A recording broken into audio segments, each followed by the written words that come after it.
প্রিয় দর্শক আসসালামু আলাইকুম। আমি ডক্টর বজলুর রহিম রিপন আপনাদের সবাইকে জানাচ্ছি শুভেচ্ছা। প্রিয় দর্শক, আপনারা যারা দীর্ঘদিন যাবৎ কোমরের ব্যথায় ভুগছেন তাদের জন্য ৩টি এক্সারসাইজ আপনারা বাসায় নিয়মিত করবেন। আশা রাখি আপনার কোমরের ব্যথা চলে যাবে। প্রথম এক্সারসাইজটি করার জন্য এইভাবে শুয়ে পড়বেন। এই যে হাঁটু খাড়া রেখে দেন আস্তে, আস্তে এই যে পেটটা নিচের দিকে এরকম টেনে ধরবেন।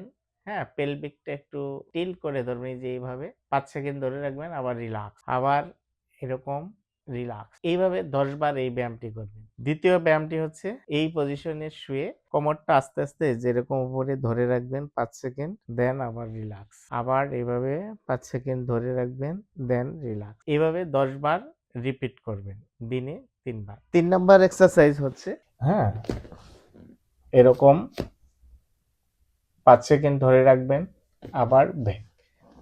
আবার এরকম ৫ সেকেন্ড ধরে রাখবেন, আবার ব্যাক। এইভাবে ১০ বার রিপিট করবেন। ধন্যবাদ সবাইকে।